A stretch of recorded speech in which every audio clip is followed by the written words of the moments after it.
So to start, let me go back to this concept we introduced of patient outreach. Yeah.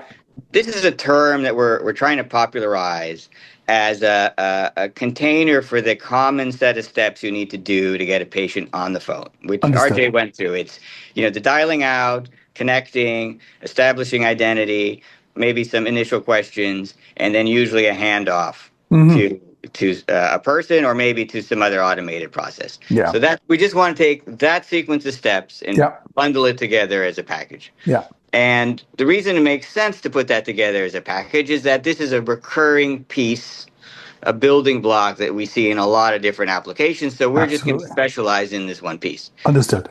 Another good reason to bundle those sets of steps together is because it puts your compliance risk, because those steps are all the ones where you've got a lot of compliance risk. It puts them all together in one place so that there's one vendor overseeing it. So by doing this particular kind of bundling, we're allowing you to concentrate your compliance issues with us. Cool. And this is frankly one of the things that we are where we're strongest. This is where we've invested a lot of time, and this is one of our strong differentiators. Yeah. Oh yeah. Compliance, so let's talk about why it's such a big headache.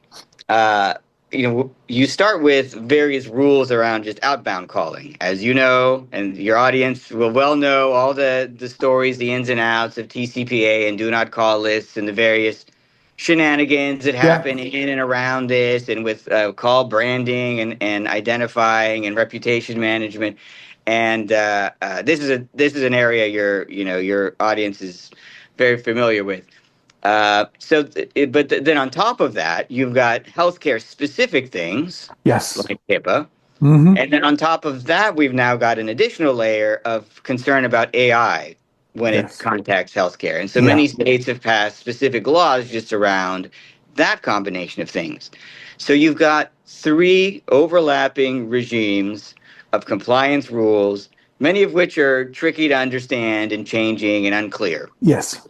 So the only way to deal with this is to have, a centralized place where you're trying to track all these rules and apply them as a whole to this entire piece of patient outreach. Yeah. And that's the product we're building. And we think that there's a big appetite for that in the healthcare space. Basically, our message to people building in healthcare now is, leave this part of it to us. Yeah. You don't want to spend your valuable time with your engineers and your product people dealing with the wrinkles, the plumbing, the nuances of this patient outreach. Yeah. We want to make that a building block that everybody else can use.